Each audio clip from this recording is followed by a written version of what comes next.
There's something almost incomprehensible about what happened in those final months of 1945, something that defies simple explanation. Picture, if you will, the shattered landscape of Japan after the war ended, after the instruments of surrender had been signed and the fighting had ceased. What remained were skeletal structures where homes had stood, narrow passages between ruins where merchants had once called out their wares, where children in traditional dress had run and played. The nation sprawled before the world as a monument to devastation. Buildings stood roofless against grey skies. Rubble littered every thoroughfare where commerce had once thrived, where rice had changed hands and business had flourished.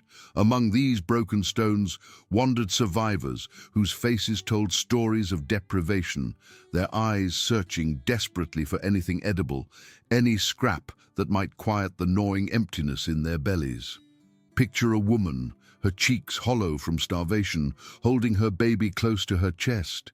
She hummed old melodies, traditional songs meant to comfort, trying desperately to soothe the infant's cries that came from hunger rather than any ailment a lullaby could cure. The air itself carried memories of destruction. Smoke had penetrated everything, becoming part of the very fabric of what remained. Every wall, every piece of clothing, every surface held that acrid reminder of what the bombings had done.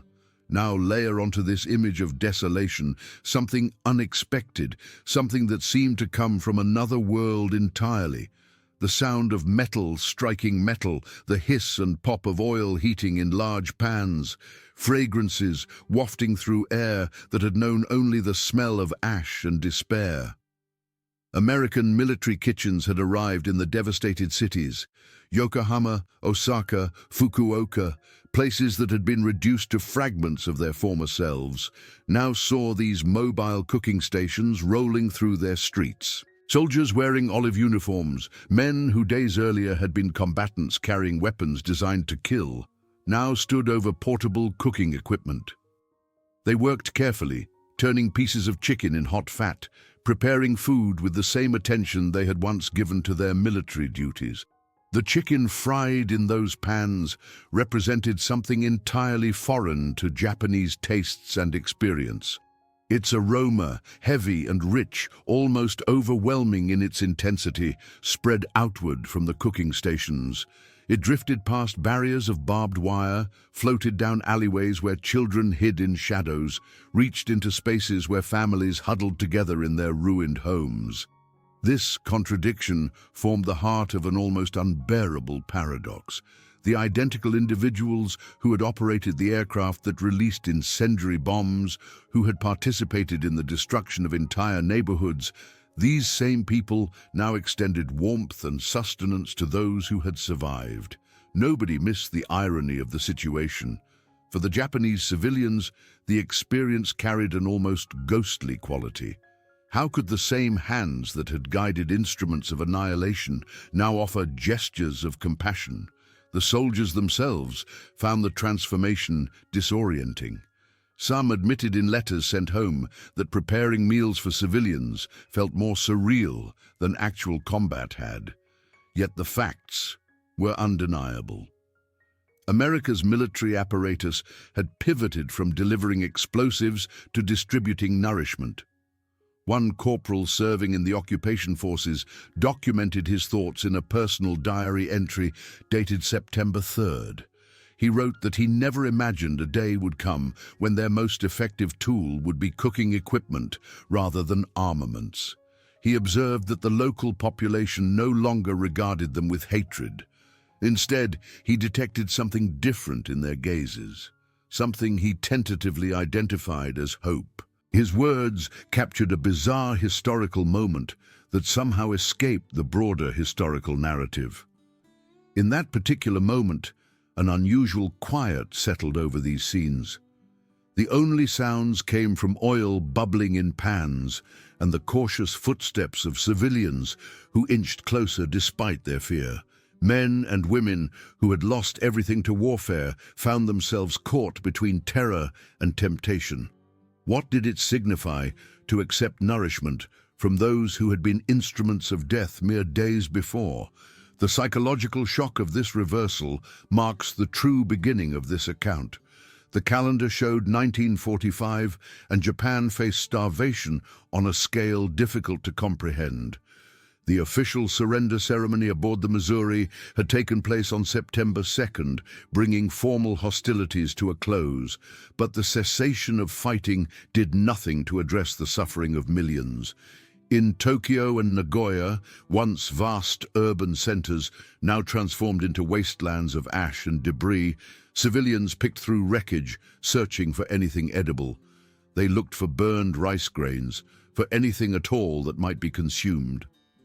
Government assessments from that period estimated that nearly 80% of Japan's cities had been obliterated by aerial bombardment campaigns.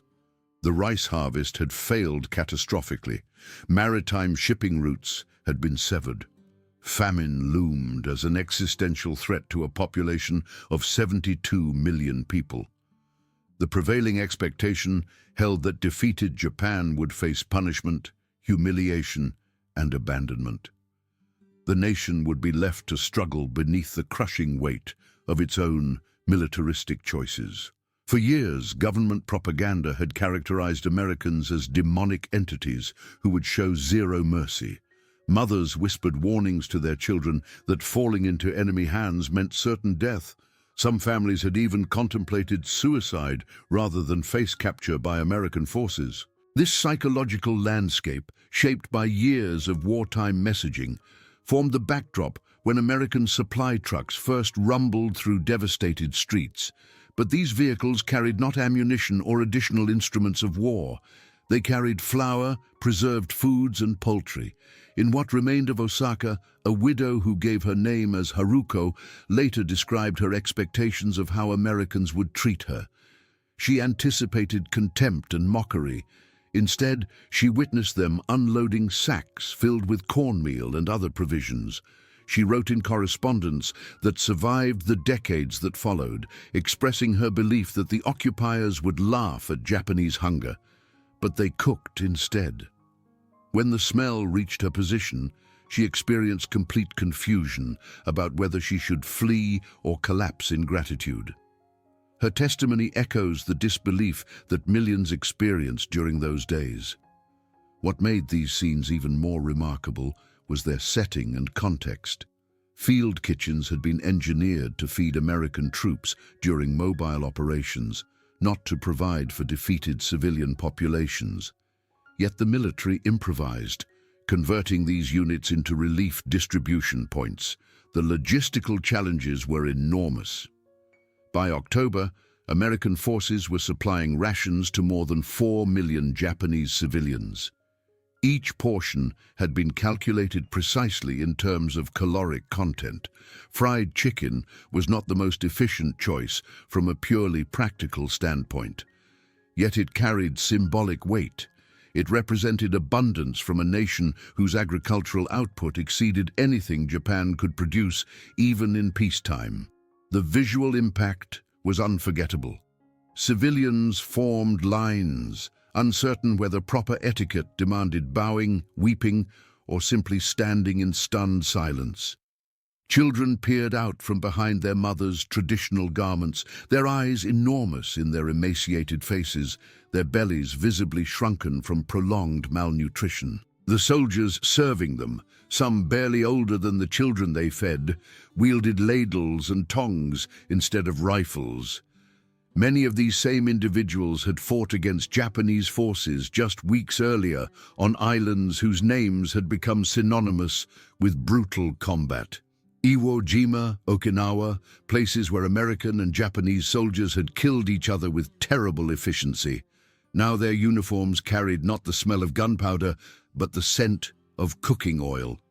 This formed the foundation for a quiet revolution in human relations. Rather than vengeance, there was nourishment. Rather than silence and abandonment, there was the crackle of cooking stoves. The war had concluded in flames and atomic fire. But the peace was beginning with the aroma of fried chicken drifting through ruined neighborhoods. The weight of defeat pressed down on every street corner in cities like Hiroshima and Yokohama. Survivors assembled before American cooking stations with heads lowered, bracing themselves for insults or simple indifference. Years of conditioning had prepared them to anticipate cruelty. They expected to be humiliated. Some carried that expectation in their very posture, in the way they held their bodies. Women clutched children protectively. Men kept their gaze fixed on the ground. Nobody wanted to be the first to step forward. Hunger gnawed at their physical bodies with relentless intensity, but pride and profound dread held them back from approaching. At the periphery of one such gathering, a boy, perhaps 7 years old, stared at the soldiers with eyes that seemed too large for his thin face. He had not tasted meat in months, his ribs pressed visibly against his shirt fabric. Yet he remained frozen in place, as though crossing that small distance might somehow condemn him to unbearable shame. A sergeant among the American soldiers noticed the boy's predicament. With a gesture that was simultaneously casual and profoundly significant, he bent down and selected a piece of fried chicken from the cooking pan. He held it up so the child could see it clearly. He did not wave it tauntingly, as someone might tempt a beggar. He simply extended his hand, one human being to another. The boy hesitated, looking toward his mother for guidance. She shook her head slightly, torn between fear of disgrace and the maternal instinct to save her child from starvation. But hunger proved stronger than hesitation. The boy's hand trembled as he took a step forward. His bare feet scraped against dusty ground. He reached out. When the hot food touched his palm, he instinctively bowed. This was not the mechanical bow that had been drilled into schoolchildren by wartime officials. This was something that came from deeper within, a bow born of sudden relief, of gratitude so overwhelming it felt like a kind of weakness. Behind the boy, other civilians began to move. Slowly at first, the wall of fearful silence started to crack. People shuffled closer, still cautious, still uncertain, but their eyes fixed on the steaming trays of food. The soldiers worked with efficiency, distributing portions one by one. They did not act as conquerors. They behaved as men trying to address suffering they could see all too plainly before them. That particular day, diaries kept by American servicemen recorded not triumph or revenge, but something much simpler. They documented a shared meal. Lieutenant James McAllister wrote to his wife back home, describing how the civilians lined up like ghosts. He had expected hatred, but when food was distributed, they lowered their heads. He did not interpret it as fear exactly. He struggled to explain what he witnessed, admitting he lacked words for something he had never experienced before. His testimony captures a moment when the sharp edge of warfare began to soften, if only temporarily, under the combined weight of hunger and shared humanity. The bowing civilians, the trembling hands, the hesitant steps toward the smell of frying oil. These formed the opening gestures of a fragile peace. It played out not in formal treaties or political speeches, but in the simple act of offering food to the starving. The reversal occurred in what seemed like an instant. Where moments before there had been only fearful silence, suddenly there was movement. A delicate exchange began to unfold amid the ruins. American soldiers, some barely out of their teenage years, gestured carefully to the civilians who lingered at the edges of the open area. The sound of oil crackling in large pans carried across open space, mingling with the powerful aroma of fried chicken. For Japanese people who had endured years of severe rationing, where millet husks and tree bark had been ground into inadequate meals, the scent was overwhelming. It seemed almost unreal, like something from a dream or distant memory. A soldier serving with the 98th Infantry Division bent down, smiling nervously as he held out a portion wrapped in paper. A small girl approached, her feet bare against the ground, her hands shaking with both fear and anticipation. The exchange occurred without words, yet it carried tremendous emotional electricity. She reached forward, and the food passed from one world into another entirely. In that instant, hunger collided directly with history. The young girl lifted the food close to her face and inhaled. Her eyes widened with disbelief. The food was warm, it was savory, it was abundant. These were qualities she had nearly forgotten could exist. Behind her, others began to surge forward cautiously. Mothers extended their hands. Fathers held back initially, but eventually stepped into line. Their pride dissolved under the overwhelming weight of necessity. Soldiers served quickly, distributing chicken with the same efficiency they had once used to load ammunition. Yet each gesture carried something profoundly different. It represented a breaking down of the wall that warfare had constructed between peoples. The moment carried the raw force of contradiction. Here stood the conquerors, wearing crisp uniforms and polished boots, but their rifles hung quietly over shoulders, not aimed or threatening. Instead of commands barked in English, there was the gentle sound of ladles clinking, the hiss of grease. Instead of jeers or mockery, there were soft nods of encouragement. Civilians had expected the cruelty that occupation typically brought. Instead, they received food seasoned with salt, oil, and unexpected mercy. One Japanese teacher later documented her experience in a notebook that was confiscated but eventually preserved by her daughter. She wrote about the moment when a soldier gave her food. She thought of her brother who had died in Burma. He must have hated these men, she reasoned, but she felt tears burning in her eyes. For the first time since the war had begun, she was not afraid. She was simply hungry, and someone had fed her. Her confession, buried in silence for decades, revealed how a simple act could dismantle years of propaganda in a single afternoon. The eyes of the children communicated what words could not. Hollow and dim just hours before, they now glowed faintly with something older than warfare itself. Life asserting its right to continue. That glow rippled outward through the crowd. Soon even the sternest fathers, men who had once sworn never to bow to Americans, lowered their heads as they accepted the food. Not in defeat, but in recognition. The paradox sharpened. The same uniforms that once symbolized terror now symbolized survival. The battlefield had been replaced by the kitchen. The weapons of war had been set aside for ladles and frying pans. The square filled with a sound unlike any heard in Japan for years. It was not the drone of bombers overhead, not the scream of air raid sirens, not the rumble of buildings collapsing. It was the mingling of two profoundly human sounds, chewing and crying. Civilians clutched food as though it might vanish if they loosened their grip. They tore into the fried chicken with hands too weakened to hold chopsticks steadily. Grease dripped down chins, crumbs fell into ragged sleeves. Nobody cared about propriety or manners. For the first time in months, bellies felt full. The sensation itself was overwhelming, almost unbearable. Some wept openly, unable to contain the flood of emotion. A middle-aged man who had buried both his parents during the famine suddenly broke into sobs as he ate.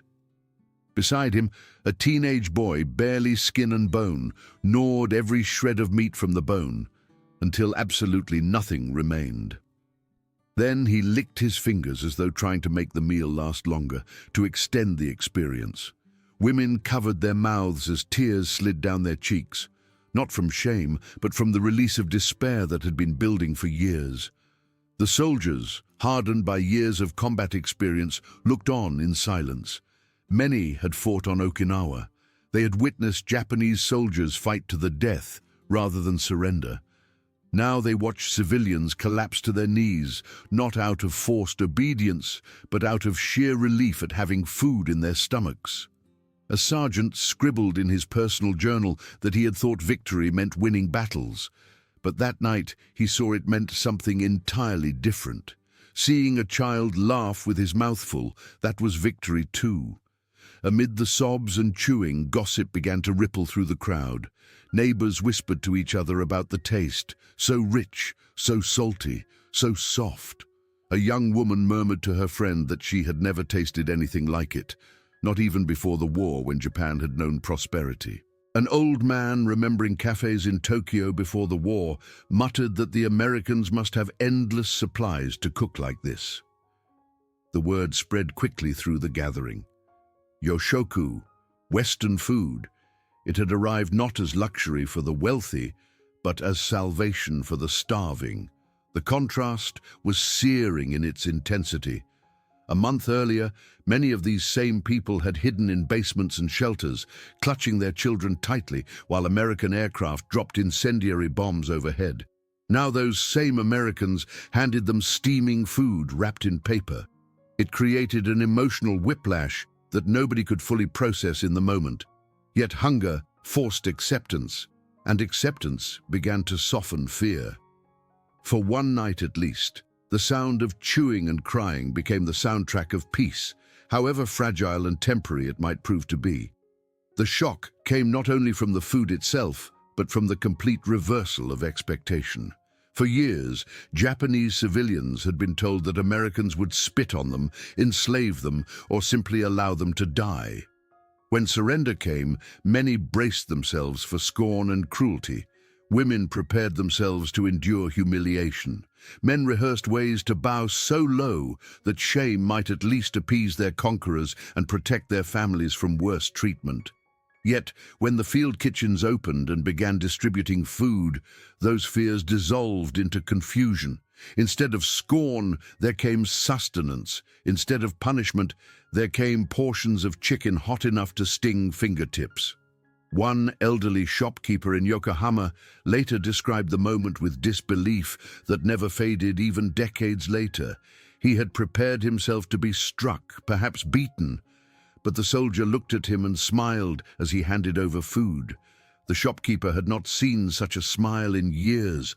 His memory, recorded in a family notebook, still carried the tremor of that day.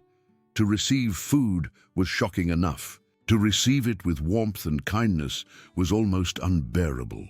Many broke down not from hunger alone, but from the collapse of every story they had been told about the enemy.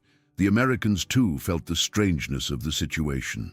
Private William Ortiz, a cook from Puerto Rico attached to the 27th Division, wrote home that he had never expected to become a messenger of mercy in the ruins of Japan. He admitted that he still carried bitterness from comrades lost in Okinawa, yet as he handed a piece of chicken to a little girl, he wrote that he could not hate her. She looked like his niece back home. War felt smaller in that moment. His letter, tucked away for decades, was a confession of disarmed hatred. This psychological shift mattered enormously. Propaganda that had been sharpened for years collapsed in the span of a single meal. Civilians who expected chains instead received nourishment. Soldiers who expected resentment instead witnessed gratitude. In the ruins, both sides glimpsed a truth that war had hidden. Enemies could be human after all. The scene became a living symbol more powerful than any official pronouncement. The smell of fried chicken floating above rubble spoke louder than any radio broadcast or government decree. The clatter of pans and the clink of tin plates reached deeper into human consciousness than speeches about surrender and occupation. In a single act, the occupation began, not with cruelty, but with contradiction. One that forced civilians and soldiers alike to reconsider everything they thought they knew. Decades later, survivors of those days still spoke not of the bomb blasts, but of the taste of that first unexpected meal. The memory of explosions faded into distant thunder, but the memory of fried chicken endured like a flame sheltered from the wind. Children who had once lined up barefoot became elders who told their grandchildren that they knew they would live again when they tasted that food. It was not exaggeration or sentimentality. In 1946 alone, American field kitchens and supply depots distributed millions of rations across Japan. Often these went to civilians who would not have survived the winter otherwise. The numbers were staggering when examined closely.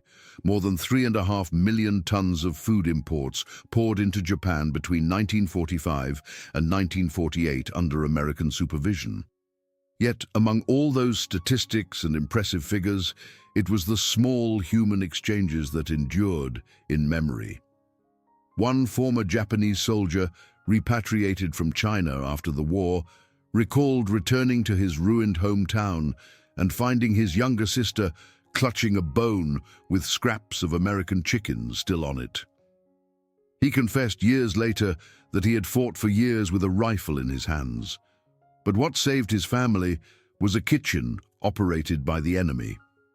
His voice, preserved in post-war interviews, reflected the haunting inversion that survival came not through glory in battle, but through nourishment from the enemy's hand. Even for the Americans, the memory lasted. Veterans admitted that when they spoke of occupation duty, they did not first recall the stern orders of General MacArthur or the formal ceremonies of surrender. They remembered children laughing with their mouths full. They remembered women weeping over warm food. One corporal, interviewed in the 1970s, said simply that he gave a woman a piece of chicken and he believed she gave him back his humanity. This is the message that echoes across time. A bomb can destroy in an instant, but a shared meal lingers for generations. Destruction is remembered in ruins that eventually get rebuilt. But survival is remembered in taste, in sensation, in the warmth of food pressed into trembling hands. What haunts is not only the fire of war, but the oil crackling in a pan, the first aroma of fried chicken drifting through the silence of defeat. The paradox completes itself in this way. The same empire that unleashed fire on Japan also fed its children with the taste of America's kitchens. Bombs ended the war. Fried chicken began the peace. History often remembers its firestorms more clearly than its silences and small kindnesses. We are taught the numbers. 2 atomic bombs dropped, entire cities erased from the map, millions displaced and homeless. Famine spreading like shadow over the land, yet memory is not always carved by explosions and dramatic events. Sometimes it is shaped by the quiet, almost ordinary moments that follow catastrophe. In the ruins of Japan, where ash still clung to walls and hunger made people into ghosts of themselves, the act of sharing a meal became more powerful than the roar of engines overhead. Survivors did not carry with them only the trauma of destruction. They also carried the taste of life's return. The warmth of fried chicken pressed into their palms, the smell of oil replacing the smell of burning buildings, the sound of chewing replacing the wail of sirens. It formed a paradox so sharp it cut into the soul. Yesterday's enemy became today's provider. A weapon of war was replaced by a kitchen stove. Generals signed formal treaties. Politicians delivered speeches about democracy and reconstruction. Economies were gradually rebuilt from nothing. But beneath those layers of official history lies a more fragile truth. Survival was felt most immediately at the level of the stomach, of the human body sustained and kept alive. One meal could undo years of propaganda. One act of unexpected mercy could plant the seed for decades of alliance between former enemies. A simple piece of fried chicken, in its own quiet way, became a symbol of rebirth and possibility. Perhaps that is why this memory has endured longer than many political declarations and diplomatic agreements. Bombs brought death and destruction, but food brought the promise of continued life. Fire scorched the cities and left them in ruins, but kitchens soothed the wounds and gave people hope. When elders remembered what kept them alive during those desperate months, they did not describe the noise of bombers or the flash of explosions. They described the warmth of food pressed into their hands by men they had been taught to hate. They remembered the taste of salt and oil and chicken. They remembered the moment when hunger was satisfied and fear began to fade. They remembered when the paradox of war and peace became real in their mouths and bellies, and survival tasted of something they had never expected to receive from yesterday's enemy.